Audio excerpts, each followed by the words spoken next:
مقابل میں کوئی ایسا بندہ نہیں تھا جو ناموس رسالت پر حرف نکالے. ہر کوئی مخالف ہو کے مقابل ہو، سب لا الہ الا اللہ محمد رسول اللہ کہتے. لیکن جنگ ہوئی، جنگ اسی لیے نہیں ہوئی کہ مصطفیٰ کی انہوں نے تعظیم نہیں کی، مصطفیٰ کے لیے انہوں نے بدگوئی کی، اسی لیے جنگ نہیں ہوئی. سب کو معلوم تھا وہ اللہ کے آخری رسول ہے، وہ محمد عربی ہے، ان کے بعد کوئی نبی پیدا نہیں ہوگا، وہ خاتم رسول ہے، وہ رسول پاک ہے، سب کو معلوم تھا. لیکن جنگ کس لیے ہوئی؟ جنگ اسی لیے ہوئی کہ سامعین محترم، وہ رسول نے جو شریعت لائی تھی اس شریعت کو پامال نہ کیا جائے، اسی لیے امام حسین نے جنگ لڑی تھی. شریعت رسول اللہ سے نسبت رکھتی ہے، رسول اللہ سے نسبت ان کے منہ سے نکلنے والا لعاب ہے. تو صحابہ نے کہا اس لعاب کو میرے رسول کی نسبت لگ گئی، لہذا اسے زمین پر گرنے نہ دے. انہوں نے چہرے پر مر لیا. اور امام حسین جب بڑے ہوئے تو رسول سے نسبت والی چیز ایک تھی شریعت مصطفیٰ، تو کہا نبی کی حرمت پہ بات نہیں آئی، نبی سے لگنے والی جو شریعت تھی اس پر حرف آیا. تو نبی کے بچے نے اپنی گردن کو اڑا دیا کربلا کے بازار میں. نبی کے بچے نے 72 نفوس قدسیات کی قربانیوں کو پیش کیا. اسی لیے نہیں کہ نبی پاک کی حرمت پہ بات آئی، اسی لیے قربان ہوئے کہ نبی سے لگنے والی نسبت رسول اللہ کی شریعت پہ بات آئی تھی. سامعین محترم، امام حسین نے اس نسبت کو بچانے کے لیے اپنے سر مبارک کو تن مبارک سے جدا کرایا، صرف نسبت کو بچانے کے لیے. لیکن آج کا مسلمان، شریعت زندہ ہے امام حسین کی برکت سے، اسلام زندہ ہے ہندوستان میں غریب النواز کی بدولت سے. اسلام پہ حرف نہیں آیا، اس نسبت پہ حرف نہیں آیا. اگر نسبت پہ حرف آیا تو امام حسین شہید ہوئے 72 کو لے کر. یہاں پر نسبت پہ فرق نہیں آیا، یہاں پر وہ نسبت والے رسول سے فرق آیا ہے. یہاں پر اس نسبت والے رسول کی حرمت کو پامال کیا گیا ہے. وہ نسبت پہ فرق آئے تو جنتی جوانوں کا سردار اپنے سر کو قلم کرے، اور ہم 1450 سال کے بعد پیدا ہو کر اس نسبت والے رسول کی ذات پہ حرف آیا تو ہم خاموش بیٹھ گئے. یہ ہمارا کاہے کا ایمان ہے، ہم کاہے کے مسلمان ہیں. عزیزان محترم، ہمارے اندر ایمان کی غیرت نہیں ہے، ایمان کا جذبہ ہمارے اندر نہیں ہے، ایمان کی لچک اور اس کی مٹھاس ہمارے اندر نہیں ہے. حضور پاک علیہ السلام کی انہیں بدبختی کرا بولے تو اب کیا کرنا؟ دور اسلام رہا تو واجب القتل اس کے لیے حکم تھا، اس کو قتل کر دو. اب یہ جمہوریت میں کیا کرنا؟ نہیں مول صاحب، جمہوریت میں قتل نہیں ہوتا، نا سیکولرزم ہے، نا یہ بھاڑ میں جائے ایسا سیکولرزم. جب مسلمانوں کے نبی کی حرمت پہ بات آئی تو تم کو جمہوریت یاد آتی ہے، اور جب وہی ہندو، وہی کافر مسلمانوں کی مسجدوں کو توڑے تو جب تمہاری سیکولرزم کہاں چلی گئی؟ جب مسلمانوں کی درگاہوں کو مسمار کیا جا رہا تھا، جب ہندوؤں کو سیکولرزم یاد نہیں آئی، جب لوک سبھا میں بیٹھ کر مسلمانوں کے خلاف بلوں کو پاس کرنے کی سازشیں منصوبے بندیاں کیا جا رہا تھا، تو مسلمانوں کے لیے ہندوؤں کو جب سیکولرٹی یاد آئی، نبی کی بات آئی، تو ہندو تو بولنا دور کی بات، اپنا ملا اپنا مسلمان کہتا ہے کہ نہیں مول صاحب یہ سیکولرزم ہے نا، یہ جمہوریت ہے نا، یہاں پر قتل نہیں ہوتا نا، سب دیکھنا نا. ایسا دیکھنا بولے تو 6واں 7واں اجتماع جو ہے اٹھ کے نبی کی گستاخی کر دیا. اگر وہی جو ہے اسلام کے متعلق، بد مذہبوں کے متعلق کوئی کچھ بول دے تو سلمان ازاری کو لے کے جا کے قید خانے میں ڈال دے، کوئی کچھ بولے تو اس کو لے کے جا کے قید خانے میں ڈال دے. ان کی بات آئی تو ہم پورا مقابلہ کرتے کرتے، ہماری بات آئی تو ہم مقابلہ نہیں کرنا کرتے. عزیزان محترم، معلوم ہوا کمی وہ ہندوؤں میں نہیں ہے، وہ لوگوں کا کام ہی ہے کہ ہر مذہب کا کام اپنے مذہب کو بلند کرنا ہے. انہوں نے اپنا کام 100% کیا، 100% وہ اپنا کام کر رہے ہیں، لیکن خامی اور کمی ہم مسلمانوں میں ہے. کے ناموس پہ بات آئی تو ہم کو سیکولرزم یاد آتا.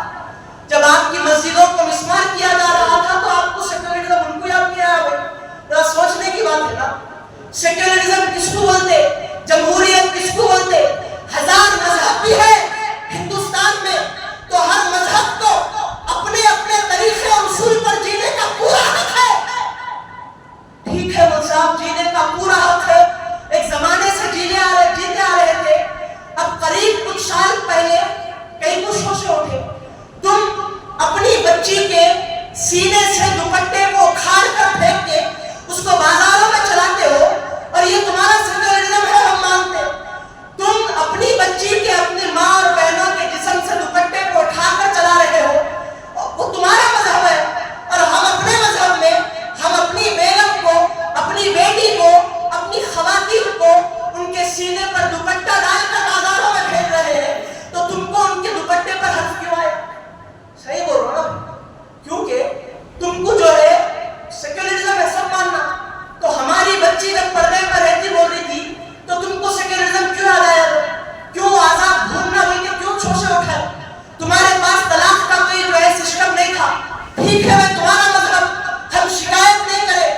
لیکن جب ہماری بات آئی 3 طلاق حلال، دوسرا طلاق، پہلا طلاق، کئی کچھ ہوشے اٹھے ہوئے. سیکولرزم کی بات آئی تو مسلمانوں کچھ یاد رکھنا. وہ نہیں بولتے کیا سیکولرزم کے بارے میں؟ عزیزان محترم، تمہارے ایمان سے کھیلا جا رہا ہے. تم کو معلوم نہیں، تم کو خبر نہیں. حضور پاک علیہ السلام کا اتنا بڑا مقام ہے، اتنا بڑا مرتبہ ہے کہ اللہ نے کہا کہ ان الذین یؤذون اللہ ورسولہ لعنہم اللہ.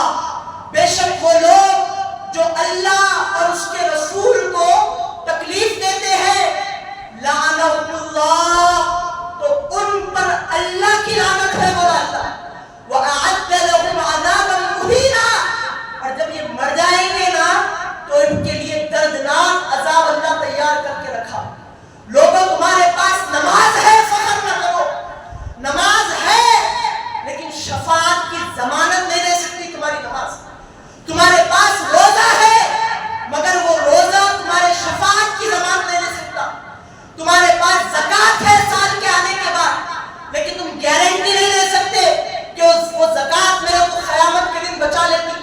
تمہارے پاس حج ہے، تم حج بھی کرتے ہو لیکن اپنے حج پر تم گارنٹی نہیں دے سکتے کہ تمہارے کو آخرت میں بچا لیتی.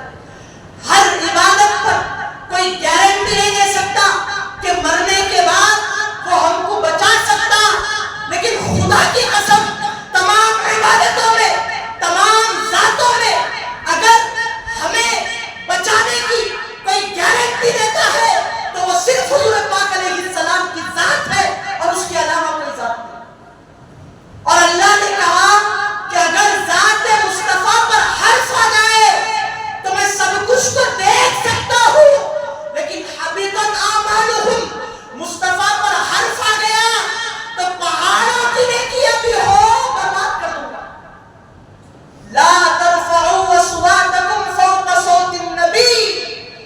اللہ کو اپنے مصطفیٰ سے اتنی محبت ہے، وقت ختم ہو گیا، اتنی محبت ہے کہ اللہ بول رہا کہ لا ترفعوا اصواتکم فوق صوت النبی. خبردار، میرے نبی کے پاس جب آؤ تو ان کی آواز میں اپنی آواز کو بڑی نہیں کرنا. وَلَا تَجْهَرُوا لَهُ بِالْقَوْلِ كَجَهْرِ بَعْضِكُمْ لِبَعْضٍ. اور خبردار، جیسا آپس میں ایک دوسرے سے بات کر لیتے نا ایسا میرے مصطفیٰ کے پاس آگے بات نہیں کرنا. كَجَهْرِ بَعْضِكُمْ لِبَعْضٍ أَن تَحْبَطَ أَعْمَالُكُمْ. اگر ایسا ہو گیا تو کیا ہوتا معلوم؟ تمہارے تمام اعمال پہاڑوں کے برابر بھی کر دیے گئے ہو، سارے اعمال کو برباد کر کے جلا دوں گا. ایسے اعمال کی مجھے کوئی ضرورت نہیں. اس کے پاس نماز تھی، اس کے پاس روزہ تھا، زکات تھا، حج تھا، کلمہ تھا، طیبہ تھا، کیا کی تھا. لیکن عزیزان محترم، اب ہم صحابہ کے زمانے میں نہیں ہے نا حضور کے زمانے میں. اب کیا کرنا، یہ آیت لاگو ہوتی کیا؟ تو سامعین محترم، یہ آیت ادب مصطفیٰ کو بتاتی ہے اور ادب مصطفیٰ میں کوئی گستاخی کرے اور اس گستاخی پر کوئی خاموش بیٹھے تو